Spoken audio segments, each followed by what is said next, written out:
Before computers and tablets took over classrooms, students wrote absolutely everything by hand. Every essay, every homework assignment, every page of notes during lectures, it all came down to you, a pen or pencil and paper. You'd spend hours filling notebook after notebook with whatever your teachers threw at you. The physical act meant you had to think about what you were writing as you went, choosing which bits of a lecture to get down and which to skip because your hand couldn't keep up with the teacher's voice. If your handwriting was messy, teachers would dock marks or make you rewrite the whole thing. So neat penmanship actually mattered. After long exam sessions or essay marathons, your hand would cramp up something fierce, fingers stiff and aching from gripping a pen for hours straight. The card catalogue was this massive wooden cabinet that sat in the centre of most school libraries until the 90s. You had long rows of narrow drawers, each one crammed with hundreds of tiny index cards measuring about 7.5 by 12.5 centimetres. Each card represented one book and listed the author, title, and the call number telling you which shelf to check. Every book got filed at least 3 times, once by author surname, once by title, and once by subject. If you needed books about ancient Rome, you'd pull open the subject drawer and flick through hundreds of alphabetically arranged cards until you found what you wanted. Then you'd jot down the call numbers on scrap paper and head off to track down the actual books on the shelves. Most of the cards got pretty worn and dog-eared from years of handling. The whole process took a good 20 minutes just to locate 3 or 4 titles. The Encyclopedia Britannica first appeared in Edinburgh back in 1768, and for over 200 years it was the gold standard for reference material. If you needed information for a school project, you were heading to the library to find those massive multi-volume sets on the shelves. Each volume was genuinely heavy, proper, thick, hardbound books you'd lug to a table and copy facts from by hand.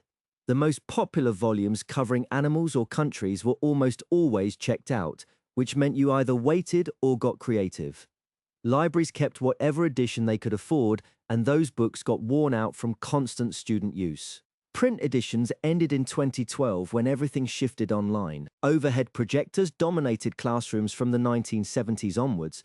The mechanism was straightforward. A lamp shone upward through a glass plate and bounced off a mirror to project whatever you placed onto the screen. Teachers wrote directly on transparent acetate sheets with special markers, usually the pungent spirit-based kind. The advantage over blackboards was facing your audience while writing, though it meant standing in that warm yellowish glow. Technical problems happened constantly. Bulbs would blow mid-lesson, typically at the worst moment. Transparencies went on upside down or backwards, requiring an awkward pause to rotate them. Some arrived with neat stacks of prepared acetates to look professional, but most just scribbled as they went. The marker smell mixed with projector heat created a distinct memory. Typing classes were a staple in schools and offices from the 1950s through to the 80s. You sat at your desk with a manual or electric typewriter, learning to hit each key with proper force whilst keeping your eyes on the page, not your fingers. The sound was distinctive, that constant clacking and dinging as everyone hammered away in unison. Every mistake you made stayed there on the paper. There was no backspace key, no undo button. You either reached for the correction fluid, which left obvious white patches, or you started the entire page over. This made practice absolutely essential, but also incredibly frustrating, especially during timed tests. Speed and accuracy mattered equally, and improving meant hours of repetitive drilling. Before photocopiers became the norm, teachers relied on ditto machines to run off worksheets. The setup was simple. You'd type or write on a master sheet, backed by special carbon paper coated in purple dye, which left a waxy reverse image on the back. The ditto machine used alcohol-based fluid to dissolve tiny amounts of that purple dye and transfer it onto blank paper. What came out were worksheets in distinctive purple ink that absolutely reeked of alcohol and chemicals. Students genuinely loved it though, and you'd see kids immediately holding the paper to their noses and taking a good long sniff before doing any work. The quality wasn't brilliant to start and got worse quickly. After 20 to 50 copies, the master would fade badly, producing blurry worksheets that were barely legible. If you wanted to meet your mate after school back in the 80s or 90s, you sorted it out face-to-face that morning or the day before. You agreed on a time and place, somewhere obvious like the front gates or library steps. If something came up and you couldn't make it, tough luck. Your friend would be standing there waiting because there was no way to let them know. You either showed up or you didn't.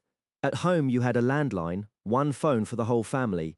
If you wanted to call someone, you hoped nobody else was using it. During the school day, you couldn't contact your parents unless you went to the school office and asked to use their phone, which only happened in proper emergencies. PE teachers kept everything in handwritten logbooks back then. Every student had their fitness tracked on paper, how many press-ups they could do, their 100-meter sprint time, which swimming badges they'd earned. Sports day results got written down in the teacher's record book straight after each event, and personal bests were logged whenever someone managed to beat their previous time or distance.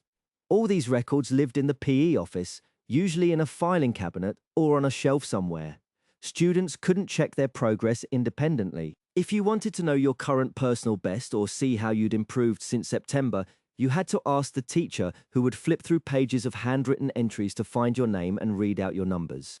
From the late 1950s, the BBC and ITV produced educational programs that schools scheduled into their timetables. A teacher would wheel a TV trolley into the classroom at a specific time to catch a live broadcast because you couldn't record it for later. The programs covered subjects like geography, science, and languages. Every school watched the same thing simultaneously, so thousands of kids got identical content across the country. Old valve TVs needed switching on early to warm up, and a tuning signal let teachers adjust the picture before the program started. Once it began, you watched and took notes. If you missed it or the TV broke, there was no second chance. This system ran into the 1980s and 90s before video recorders and the internet replaced scheduled broadcasts. The tuck shop ran entirely on cash. You'd queue at morning break, clutching your coins, working out what you could afford with whatever pocket money you had left. The queue was complete chaos, pushing, shoving, younger kids getting elbowed aside by older ones who'd mastered the system. Popular treats vanished within minutes of opening. Tenpence pick and mix formed the backbone: foam shrimps, fruit salads, blackjacks that stained your tongue black for hours. Space Raiders held their tenpence price for decades, somehow defying inflation entirely. 50p got you a Mars bar or can of Coke, made you properly wealthy in playground terms. Your pocket money determined your social standing during breaks. Kids with empty pockets would watch from the edges or try scrounging change off their mates. Before computers took over, attendance meant paper and pens. Every morning the teacher would stand at the front with a bound register and call out each name on the list. You'd answer, present or here, and they'd make a mark next to your name with a pen or pencil. If you showed up late, that was a different story. The teacher had to write an explanation in the margins of the register, usually something brief like arrived 10:15, dentist appointment, or late due to bus.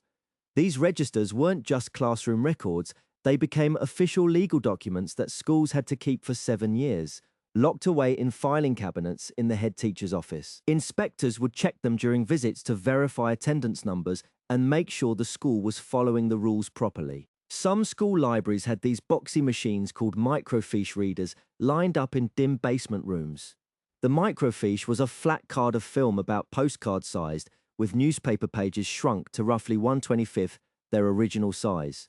You'd slide this card into the machine under a glass stage and turn it on. The reader projected the tiny text onto a screen and magnified it enough to read. To move through frames, you'd twist knobs or press buttons which scrolled the film forward or backward one frame at a time. Students would hunch over these things for hours, squinting at glowing screens and manually cranking through old newspapers. Your eyes got tired and finding anything specific was proper tedious, but there was something satisfying about locating what you needed on that film. The school secretary sat at the center of communication before mobile phones and email existed. Every phone call from a worried parent came through this one person. If your child was sick at school, the secretary rang home. If you needed to tell the teacher something urgent, you rang the office and she took the message down by hand. She knew everything happening because everyone passed through her office. Parents stopping by, teachers collecting messages, students sent with notes. She was positioned near mailboxes and copiers, overhearing conversations that revealed what parents and staff were thinking. She was the living switchboard connecting home to school, and without her, the system collapsed. Over 99% of school secretaries were women, consistently undervalued despite being vital. The Kodak carousel slide projector became a classroom staple in the 1960s for geography and history lessons. Introduced in 1962, it could hold 80 slides in a circular tray.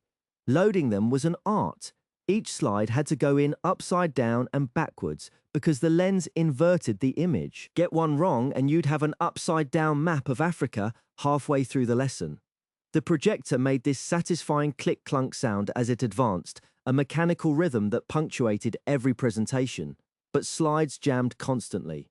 A bent cardboard mount, a warped plastic frame, or dust in the mechanism would stop everything dead. The teacher would pause mid-sentence while the class sat in darkness as they fiddled with the carousel trying to coax it back to life.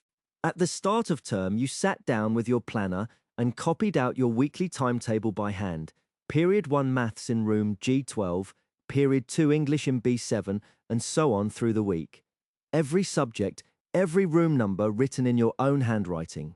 The problem was this became outdated almost immediately. A teacher went off sick, and your chemistry class moved rooms. A visiting speaker meant the schedule shifted. These changes were announced in assembly or posted on a notice board somewhere in the building, which meant you had to pay attention and remember to check. Miss the announcement, and you'd turn up to an empty classroom. Some students scribbled updates in the margins. Others just asked their mates where they were supposed to be. Before mobile phones, if you wanted to talk to someone across the classroom, you had to write it down and pass it along. The note got folded into a small square, sometimes as tiny as you could manage. You'd wait for the teacher to turn around, then slide it across a desk or drop it for your mate. If you sat near each other, you could pass it hand to hand, making it look like borrowing a rubber. The risk was a teacher would intercept it and read it aloud to the entire class. Notes covered everything from homework questions to gossip about who fancied who, complete with crude drawings. Some people got skilled at folding techniques, turning notes into triangles or hearts. The whole thing was social media, but slower and with higher stakes. Before everyone had a phone in their pocket, schools relied on physical notice boards mounted in hallways to spread information. These cork boards covered in notices were how students found out what was happening. You'd walk past them every day on your way to class, maybe stop to scan for anything new. Important announcements got pinned up there, exam timetables, trip permission slips, changes to the school day. Club meetings were advertised with handwritten posters, sometimes decorated with markers to catch your eye. Sports results went up after matches, typed sheets listing scores and goal scorers. If you didn't check the board regularly, you simply missed things. There was no group text or email reminder. You might turn up for a club meeting that had been cancelled or miss tryouts for the football team entirely. The boards were updated by hand, so information could be weeks old. Students developed a habit of glancing at them between lessons to stay informed. When you sat your GCSEs or A-levels, you finished your last exam and then you waited. There was no logging into a portal at 6 in the morning, no refreshing a web page. You waited weeks, sometimes a whole month, for a brown envelope to arrive. Some schools handed out results in person on a specific day. You'd turn up at 8 in the morning and queue up with everyone else. All of you staring at a table covered in brown envelopes. The envelope had your name on it and your entire future inside. Some students ripped theirs open immediately.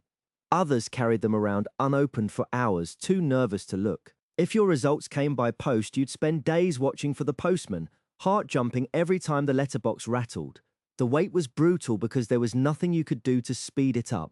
School libraries kept a special reference section near the front, usually close to the librarian's desk, where you'd find all the heavy hitters, dictionaries, encyclopedias, atlases, and thesauruses. These books had little red stickers on their spines that said reference or just R, which meant they couldn't leave the building. No one was allowed to check them out. If you needed information from one of these books, you had to sit right there and copy it down by hand into your notebook.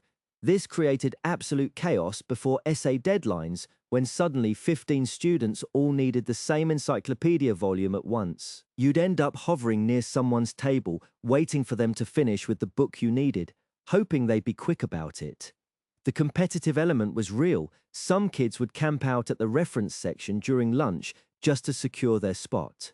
Film strips were the multimedia tool of choice in primary school classrooms from the 1940s through to the 1980s. The format was straightforward. You had a strip of 35mm film containing around 25 still images, all stored in a small metal canister. The teacher would thread it into the projector, pull down the blinds, and someone got the honor of being chosen as projector monitor to advance the frames. Early versions played narration from vinyl records that would describe each image, then beep, signaling you to manually wind the film forward. Later cassette tapes replaced the records, and eventually projectors appeared that could advance automatically by detecting an inaudible tone on the tape. They covered story time and science lessons alike, everything from farming to geography, and sitting in that darkened classroom watching bright images appear on screen beat the usual routine. By the 1990s, videocassettes had replaced them entirely. Schools had a lost property box somewhere in the building, usually near the office or under the stairs. When someone found a jumper or pencil case, they handed it to a teacher who tossed it in. The pile grew into a chaotic mountain of PE kits, single shoes, water bottles, and coats. If you lost something, you had to physically root through the entire mess, hoping to spot your item amongst dozens of identical black jumpers. The smell was pretty grim after a few weeks, especially the PE kits. Teachers occasionally held up items during assembly, but most kids stayed silent. By term's end, schools either binned everything or donated it to charity. Hundreds of pounds worth of perfectly good uniforms and equipment just disappeared. There was no system to match items with owners.